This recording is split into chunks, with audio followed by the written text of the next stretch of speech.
Hey guys! So we're going to talk about how to test for validity in this video.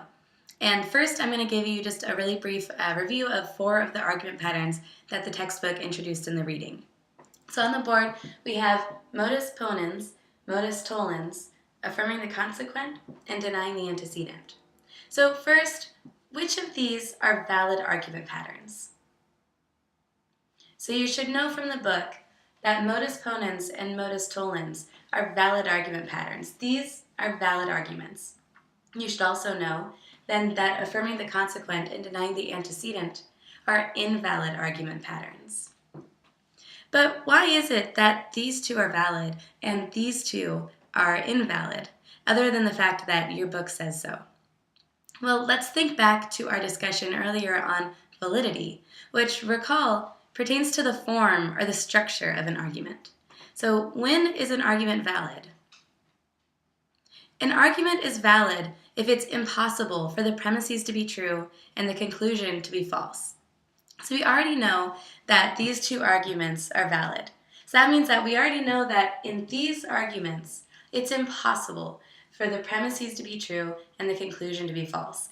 And we also know that in these arguments, it is possible for the premises to be true and the conclusion to be false. But how else do we know that these are valid and these are invalid? How could we check that some of these are valid? That's what we're going to talk about in this video, testing for validity. So if we're testing for validity, we're just going to see what would happen if it were the case that the premises were true. So remember, only when we're talking about soundness do we care if the premises are actually true. So here we want to know if the premises were true, would the conclusion then also have to be true? So we'll say for modus ponens, for example, let's review what modus ponens, the argument pattern, actually is. We have if P then Q is our first premise, P is our second premise, and then Q is our conclusion. So if P then Q, and P, therefore Q.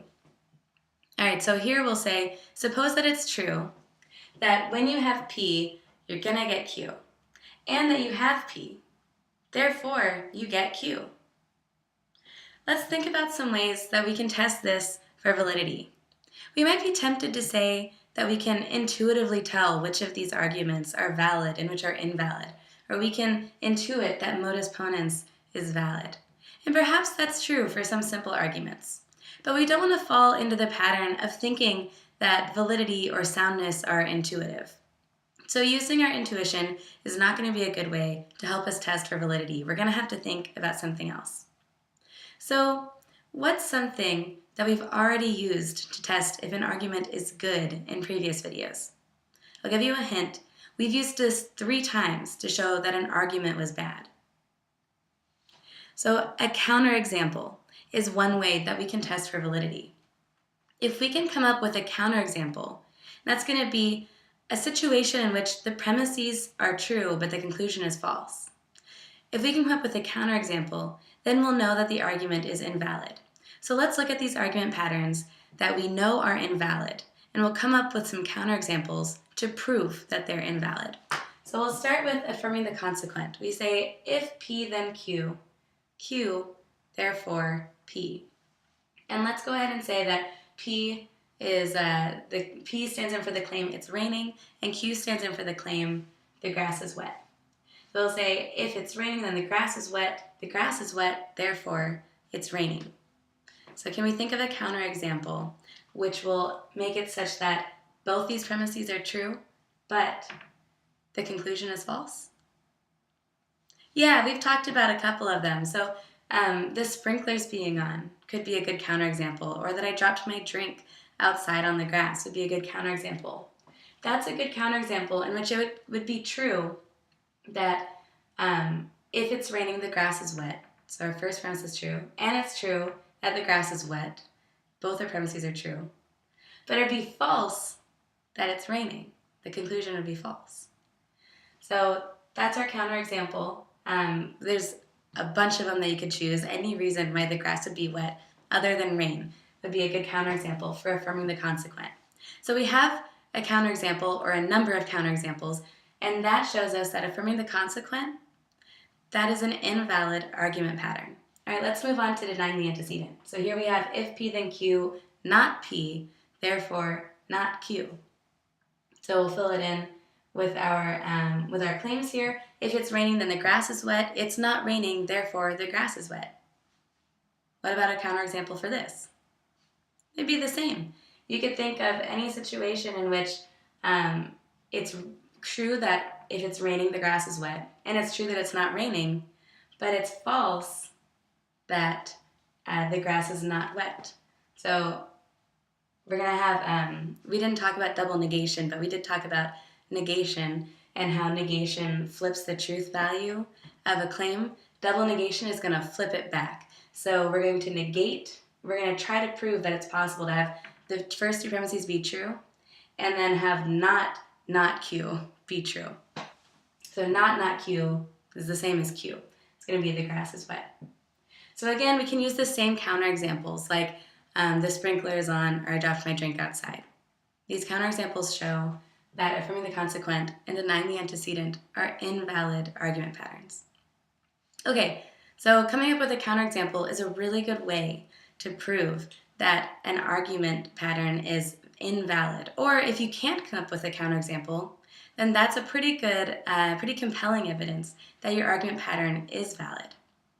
But there's a few other ways. So can you think of, we'll write this on our list first. So we have a list up here for our test for validity. So number one, we'll write counterexample. So a counterexample is a good way to test for validity. But can you think of another way that we could test for validity? Possibly using something that is already at your disposal, or something that we've already had a pretty long video on. We can use truth tables to test for validity. So if we've got the right truth table at our disposal, then we can just skip on over to that to evaluate our argument. For this video, we're just going to practice this with modus ponens. So for now, I'm going to erase the other three argument patterns, but they're in your books, and they should also be in your notes by now. And in their place, I'm going to put up our truth table for, what should I put up a truth table for? A conditional claim. So I'm going to put up a truth table for a conditional claim, and that is going to help us evaluate validity. So remember, we have two variables, so we need 4 rows.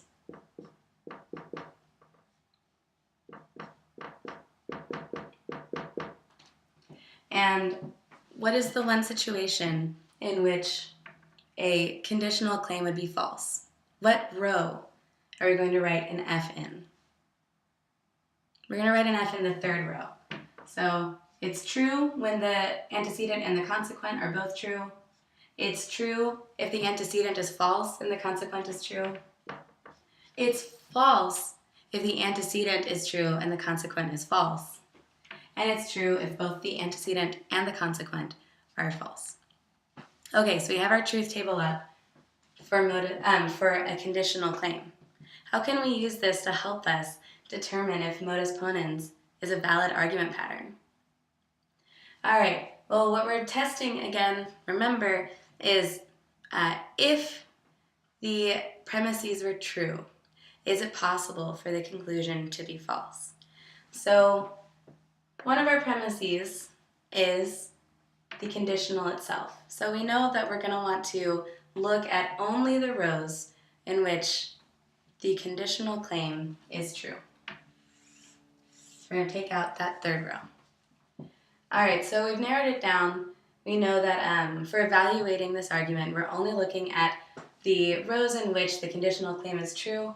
How else are we going to limit this? Well, we're also asserting that P is true.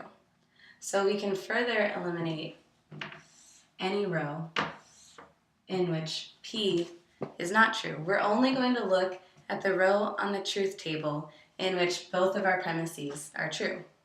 This is one of our premises, and this is the other one of our premises. So this is the row we're going to look at.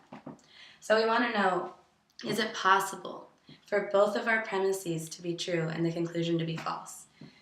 we're on this row, we see premise 1 is true, premise 2 is true.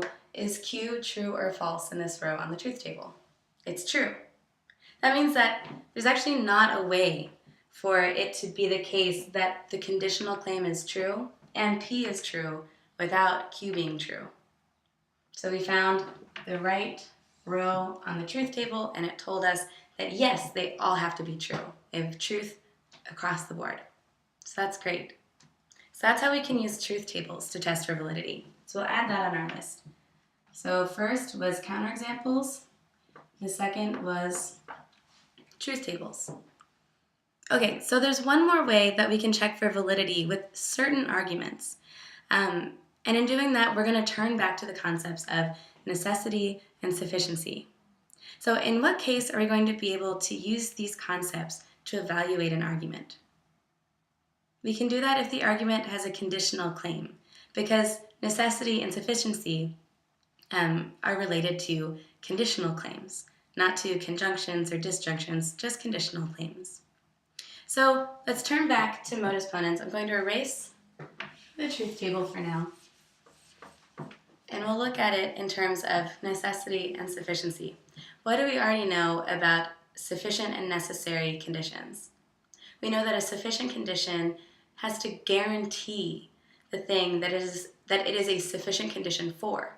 And we know that necessary conditions don't guarantee the thing that it is a necessary condition for. We also know that in a conditional claim, the antecedent is a sufficient condition, and the consequent is giving us a necessary condition.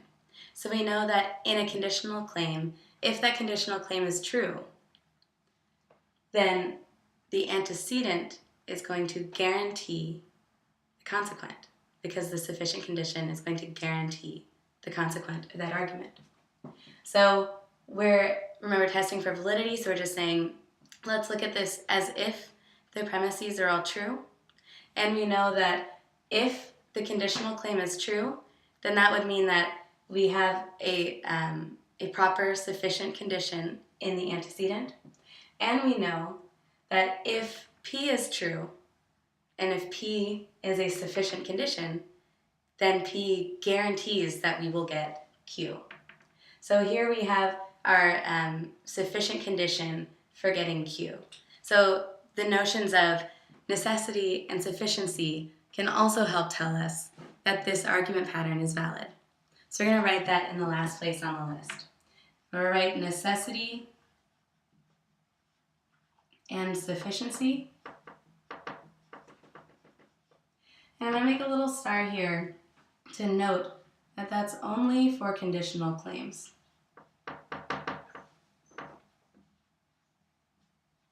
Okay? So remember, necessity and sufficiency, we're only going to use it for conditional claims, not for conjunctions or disjunctions. All right, so here are our tests for validity. We have a counterexample. If you can come up with a counterexample, then an argument is invalid. If you can't come up with a counterexample, then your argument pattern is valid. We also could use a truth table, and with the truth table, we're going to eliminate everything that doesn't give us true premises, and we're going to evaluate whether or not we can get truth across the board, including our conclusion on the truth table. And we can look at necessity and sufficiency, so long as it's a conditional claim, to see if if necessity and sufficiency can allow us to guarantee that we have